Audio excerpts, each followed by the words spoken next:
मोदी सरकार के खिलाफ विपक्ष ने एक बार फिर एकजुट होने की कोशिशें तेज कर दी हैं। 20 अगस्त को होने वाली अहम बैठक में सोनिया गांधी मेजबानी करेंगी, तो इस बैठक में शामिल होने के लिए देश भर के तमाम विपक्षी नेताओं को न्योता भेजा जा रहा है। इस बैठक में पश्चिम बंगाल की मुख्यमंत्री ममता बनर्जी, शिवसेना प्रमुख और महाराष्ट्र के मुख्यमंत्री उद्धव ठाकरे, तमिलनाडु के मुख्यमंत्री और डीएमके चीफ एमके स्टालिन के साथ साथ झारखंड मुक्ति मोर्चा के कार्यकारी अध्यक्ष और झारखंड के मुख्यमंत्री हेमंत सोरेन शामिल होंगे। हालांकि एनसीपी का कहना है कि उन्हें इस बैठक के बारे में कोई जानकारी नहीं है। हाल ही में ममता बनर्जी दिल्ली के दौरे पर आई थी, तो राहुल गांधी भी विपक्ष के तमाम नेताओं के साथ मुलाकातें कर चुके हैं और अब विपक्ष को एकजुट करने की कवायद में सोनिया गांधी जुटी हैं। हालांकि ये आने वाला वक्त ही तय करेगा कि सोनिया गांधी की ये कोशिश कितनी कामयाब होती है। देश दुनिया में कोरोना महामारी का कहर अभी भी जारी है। वहीं अब कोरोना का डेल्टा प्लस वेरिएंट खतरनाक साबित हो रहा है। महाराष्ट्र में डेल्टा प्लस वेरिएंट की वजह से 3 मरीजों की मौत हो गई है, जिनमें तीसरे मरीज 69 वर्षीय महिला ने आज दम तोड़ दिया। महाराष्ट्र में डेल्टा प्लस वेरिएंट के मरीजों की संख्या 65 को पार कर गई है। सबसे ज़्यादा 13 मरीज जलगांव जिले में मिले हैं। डेल्टा प्लस वेरिएंट की वजह से महाराष्ट्र में अब तक 3 मौत हुई है। कल भी घाटकोपर इलाके में 63 वर्षीय महिला की डेल्टा प्लस वेरिएंट से मौत हुई थी। 21 जुलाई को कोरोना संक्रमित होने के बाद 27 जुलाई को इलाज के दौरान इस महिला ने दम तोड़ा था। कल आई नई रिपोर्ट में साफ हुआ कि उसकी मौत डेल्टा प्लस वेरिएंट से हुई है। खास बात यह है कि इस महिला ने वैक्सीन की दोनों डोज ली थी। इससे पहले डेल्टा वेरिएंट से महाराष्ट्र में पहली मौत 13 जून को रत्नागिरी में 80 वर्षीय महिला की हुई थी। महाराष्ट्र में डेल्टा वेरिएंट की वजह से जो 3 मरीजों की मौत हुई है, उनमें 2 बात कॉमन रही है। पहली बात तो ये कॉमन कि तीनों महिलाएं रही। दूसरी बात ये रही कि तीनों महिलाओं की उम्र 60 से ऊपर रही है। केंद्र सरकार ने इस व्हीकल स्क्रैप पॉलिसी को लॉन्च कर दिया है। इस पॉलिसी से सड़कों पर घूम रहे 15 से 20 साल पुराने वाहनों को हटाने में मदद मिलेगी। इस पॉलिसी को गांधीनगर में हुए एक इन्वेस्टर समिट के दौरान लॉन्च किया गया। प्रधानमंत्री नरेंद्र मोदी ने VVMP यानी कि वॉलंटरी व्हीकल मॉडर्नाइजेशन प्रोग्राम की एक हैंडबुक को भी लॉन्च किया। इस मौके पर Nitin Gadkari, minister of road transport and highways, ने कहा कि व्हीकल स्क्रैप पॉलिसी के हिसाब से वाहनों को एक फिटनेस टेस्ट से गुजरना होगा।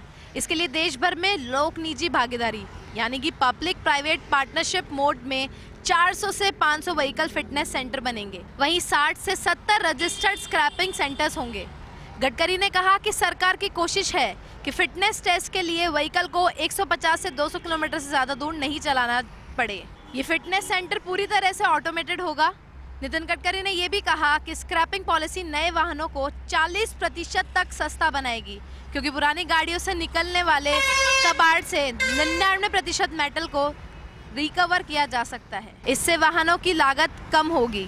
वहीं इलेक्ट्रॉनिक सामान और वाहनों के लिए भी कॉपर, लिथियम जैसा सस्ता कच्चा माल इस स्क्रैपिंग से मिलेगा, जिससे एंड प्रोडक्ट भी सस्ता होगा। पुराने गाड़ियों के स्क्रैप करवाने से ग्राहकों को एक डिपॉजिट सर्टिफिकेट मिलेगा, जिससे वो नई गाड़ियां खरीदने पे डिस्काउंट, रजिस्ट्रेशन और टैक्स में छूट भी पा सकते हैं। नितिन गडकरी ने बताया कि स्क्रैपिंग इंफ्रास्ट्रक्चर मिलने से देश को 10,000 करोड़ का एक्स्ट्रा इन्वेस्टमेंट मिलेगा और तो और 35,000 से ज़्यादा लोगों को रोजगार भी मिलेगा।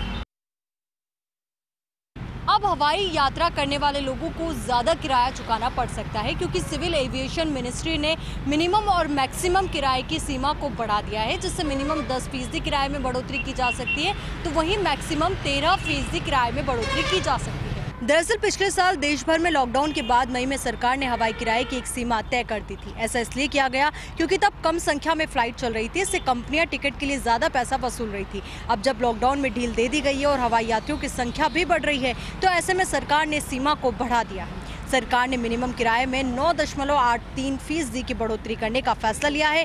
मैक्सिमम किराए में 12.82% किराया बढ़ाया गया है। एविएशन मंत्रालय ने गुरुवार देर रात ऑर्डर जारी कर इसकी जानकारी दी है। सरकार ने जो लोअर कैप यानी कम से कम किराए की सीमा लगाई थी, उसका मकसद कंपनियों को मदद करना था। ज़्यादा से ज़्यादा किराए की सीमा का मकसद यात्रियों की मदद करना था। 40 मिनट की यात्रा के लिए 2,900 रुपये देना होगा। मंत्रालय के ऑर्डर के मुताबिक 40 मिनट की यात्रा के लिए अब मिनिमम किराया 2,900 रुपये होगा। पहले ये 2,600 रुपये था। इतने ही समय के लिए मैक्सिमम किराया अब 8,800 रुपये होगा। पहले ये 7,700 रुपये था। इसी तरह से 40 से 60 मिनट वाली फ्लाइट के लिए मिनिमम किराया 3,700 रुपये देना होगा। पहले ये 3,300 रुपये था। मैक्सिमम किराया 11,000 रुपये होगा। ये पहले 9,500 रुपये था। जुलाई के आखिरी हफ्ते हफ्ते में और अगस्त के पहले हफ्ते में अगर देखा जाए तो अगस्त में 36% यात्रियों की संख्या बढ़ी है। और ऐसा इसलिए क्योंकि इकोनॉमिक जो गतिविधियां हैं वो भी बढ़ी है। तो वहीं आपको ये भी बता दें कि कम किराए की वजह से भी एक बड़ा प्रमुख कारण ये रहा है। तो वहीं आपको ये भी बता दें कि ऐसा सिर्फ इंडिया में ही नहीं हो रहा है, बल्कि कई देशों में ऐसे बदलाव किए गए हैं। दुनिया के खूबसूरत मुल्क दहशत की जंजीरों में जकड़ा जा रहा है। मानवता और लोकतंत्र को कुचलता आतंकवाद हावी हो रहा है। 20 साल में अफगानी युवाओं ने जो सपने संजोए थे वो टूटकर बिखर रहे हैं और दुनिया चुपचाप सिसकते अफगानिस्तान को देख रही है। देश के ज्यादातर महत्वपूर्ण शहरों को कब्जाने के बाद तालिबान अब अंतिम लड़ाई लड़ रहा है। अफगानिस्तान के दूसरे सबसे बड़े शहर कंधार पर भी कब्जा हो गया है और काबुल पर आक्रमण की तैयारी है। अफगानिस्तान में हर ओर दहशत का आलम है। लोग अपने घरों को छोड़कर काबुल में कैंपों में जाकर शरण ले रहे हैं। आज़ादी छीनने के डर से महिलाएं टूटी जा रही हैं। अफगानी आतंकी उन्हें सेक्स स्लेव बनाने पर आमादा हैं। जो बाइडेन प्रशासन के इस तरह सेनाएं हटाने पर पूर्व अमेरिकी राष्ट्रपति डोनाल्ड ट्रंप ने सवाल उठाए हैं। ट्रंप ने कहा कि जब यूएस अफगानिस्तान से हट रहा था तब जो बाइडेन ने कोई शर्त नहीं रखी, जिसकी वजह से खूंखार तालिबान ने वहां आतंक मचा रखा है। अफगानिस्तान में कत्लेआम पर दुनिया की चुप्पी युवाओं को खल रही है। अफगानी क्रिकेटर राशिद खान ने दुनिया से चुप्पी तोड़ने की अपील की है। अमेरिका ने अफगानिस्तान को उसके हाल पर छोड़ दिया है। पाकिस्तान तालिबान को बैक सपोर्ट कर रहा है। पाकिस्तान खुश है कि आखिरकार उसका दांव काम कर ही गया। लेकिन सवाल अफगानिस्तान के मुस्तकबिल का है। क्या वहां फिर आतंकी वही कानून लागू करेंगे? क्या फिर वहां महिलाओं को बिना किसी वकील, दलील, सबूत के सजाए मौत दी जाएगी? अजमेर संभाग की आज की सबसे बड़ी घटना आज भीलवाड़ा जिले के हमीरगढ़ थाना क्षेत्र के कीरों के झोंपड़ा में देखने को मिली, जहां पर एक भतीजे ने अपने काका और काकी को मौत के घाट उतार दिया। काका और काकी की मौत केवल इस वजह से हुई क्योंकि उन्होंने भतीजे को उसकी पत्नी से मारपीट करने से रोका और टोका। ये रोकना और टोकना उसे इतना नागवारा गुजरा कि अपने सगे चाचा नारू कीर व उसकी पत्नी कंकू कीर की हत्या कर दी। बाद में भतीजा देवीलाल कीर खुद थाने पहुंच गया और उसने अपराध कबूल करते हुए सरेंडर कर दिया। देर रात शाम को पुलिस ने उसको गिरफ्तार कर लिया। बताया जा रहा है कि हमीरगढ़ थाना क्षेत्र के कीरों की झोंपड़ा गांव में रहने वाले नारू और कंकू आए दिन जो उसका भतीजा उसकी पत्नी से मारपीट करता था उसे रोकते थे और उसे टोकते थे। यही बात उसे नागवारा गुजरी और उसने अपने वही परिवार के सगे काका और काकी को मौत के घाट उतार दिया। इस सनसनीखेज मामले के बाद में कीरों का झोंपड़ा के साथ साथ हमीरगढ़ कस्बे में सनसनी फैल गई। काफी संख्या में लोग जमा हो गए। पुलिस के आला अधिकारी और सीओसी सदर रामचंद्र चौधरी भी मौके पहुंचे और शवों को कब्जे में लेकर मेडिकल बोर्ड से पोस्टमार्टम करवाया गया है। भूमाफियाओं से परेशान एक युवक ने फांसी का फंदा लगाकर की आत्महत्या। उदयपुर के सुखेड़ थाना इलाके में हुए इस घटनाक्रम के बाद डांगी समाज के लोगों ने महाराणा भूपाल चिकित्सालय की मोर्चरी में किया हंगामा। भारी पुलिस जाब्ते की मौजूदगी के बाद समझाइश से माने लोग। उदयपुर के सुखेड़ थाना क्षेत्र में आज एक युवक द्वारा भूमाफिया से परेशान होकर आत्महत्या करने के मामले ने तूल पकड़ लिया। युवक की जेब से मिले सुसाइड नोट में भूमाफियाओं द्वारा जमीन हड़पने के जिक्र के बाद समाज के लोग महाराणा भूपाल चिकित्सालय की मोर्चरी जा पहुंचे और आरोपियों के खिलाफ सख्त कार्रवाई की मांग को लेकर हंगामा खड़ा कर दिया। मामले की जानकारी मिलते ही सुखेड़ थाना पुलिस भी मौके पर पहुंची और लोगों को समझाइश कर शांत कराया। दरअसल सुखेड़ थाना क्षेत्र के डांगियों की मगरी निवासी शंकर डांगी ने कल देर रात खुद को कमरे में बंद कर आत्महत्या कर ली थी। मृतक की जेब से मिले सुसाइड नोट में गौरव कुमावत नाम के व्यक्ति द्वारा मृतक का भूखंड हड़पने का जिक्र सामने आया। हालांकि पुलिस ने सुसाइड नोट और परिजनों की रिपोर्ट के बाद मामले की जांच शुरू कर दी है। दरअसल सुखेड़ थाना इलाके में शंकर डांगी नाम के एक युवक ने फांसी का फंदा लगाकर आत्महत्या कर ली। शंकर डांगी की जेब से पुलिस को एक सुसाइड नोट मिला जिसमें उसने भूमाफिया द्वारा उसका प्लॉट कब्जा कर लेने और पैसे नहीं देने का जिक्र किया था और इसी के बाद से परिजन और समाज के लोगों ने भारी गुस्सा दर्ज कराया। राजस्थान के अन्य जिलों की तरह सुरनरी जोधपुर में भी स्वतंत्रता दिवस मनाए जाने को लेकर के आवश्यक तैयारियां शुरू हो गई है। सुरक्षा के लिहाज से भी तमाम सुरक्षा एजेंसियां जहां सक्रिय हो गई है, वहीं दूसरी ओर पुलिस कमिश्नर जोश मोहन लगातार मॉनिटरिंग भी कर रहे हैं। जोधपुर के जिस तरीके से स्वतंत्रता दिवस आयोजन को लेकर आज रिहर्सल भी किया गया, और इस बार भी पिछली बार की तरह कोरोना काल को देखते हुए विद्यार्थियों को नहीं बुलाया गया है। लिमिटेड जो एजेंसीज के अधिकारी हैं, पुलिस के गार्ड्स हैं, जवान हैं, वो वहाँ पे मौजूद रहेंगे, वीआईपी लोग मौजूद रहेंगे। लेकिन कुल मिलाकर के कहा जा सकता है कि कोरोना की तीसरी लहर के खतरे को ध्यान में रखते हुए पूरी सरकार की जो गाइडलाइंस है उसकी पालना की जाएगी। उसके साथ ही जोधपुर के होटल हैं, सराय हैं, गेस्ट हाउस हैं, रेलवे स्टेशन है, रोड बस स्टेशन है, एयरपोर्ट हैं, वहाँ सुरक्षा एजेंसियाँ पूरी तरह से चाक चौबंद हैं। जिस तरीके से पुलिस कमिश्नर जोश मोहन के निर्देशन में टीमें सतर्क हैं और सादे वस्त्रों में भी नजर रखी जा रही है। स्टेडियम को सुरक्षा एजेंसियों ने अपने कब्जे में ले लिया है और लगातार यही मॉनिटरिंग की जा रही है कि स्वतंत्रता दिवस पर कार्यक्रम में किसी प्रकार का विघ्न नहीं पड़े।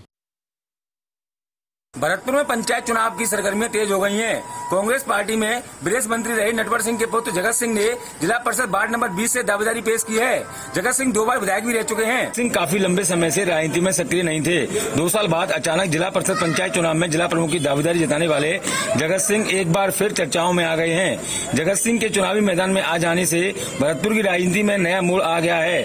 जगत ने कहा कि वह जनता के बीच में सरकार की हर योजनाओं को पहुँचाएंगे और ग्राम पंचायत को राज्य सरकार की योजनाओं से जोड़ने का काम करेंगे।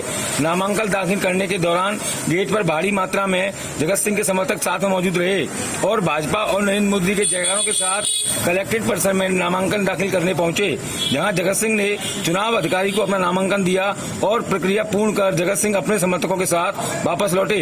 लेकिन जगत सिंह ने अभी यह नहीं बताया कि वह किस पार्टी से चुनाव लड़ रहे हैं। लेकिन कलेक्ट्रेट कार्यालय में उनके समर्थकों द्वारा जिस तरह भाजपा और नरेंद्र मोदी के नारे लगाए जा रहे थे, तो इससे साफ जाहिर होता है कि वह भाजपा से ही चुनाव लड़ेंगे।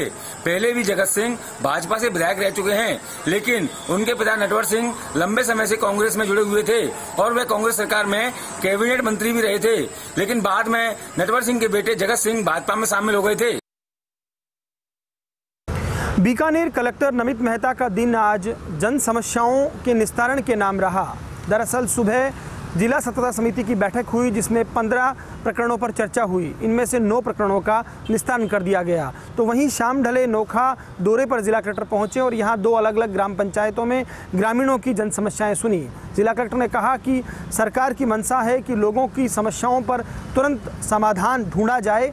ऐसे काम जो निस्तारित किए जाने लायक हैं, किसी कारणवश अटके हुए हैं, उनका समाधान हर हाल में होना ही चाहिए। ये जिम्मेदारी भी है। साथ ही साथ उनका कहना था कि सरकार की जो योजनाएं हैं वो जनता तक पहुँचें, जनता को त्वरित उनका लाभ मिले, ये भी जरूरी है। इसी बीच चिरंजीवी योजना को लेकर कलेक्टर खफा नजर आए और 2 डॉक्टर्स को चार्जशीट भी थमा दी। दरअसल यहाँ पर चिरंजीवी योजना में प्रोग्रेस 0 थी। तो वहीं स्वतंत्रता दिवस समारोह को लेकर आज फाइनल रिहर्सल हुआ।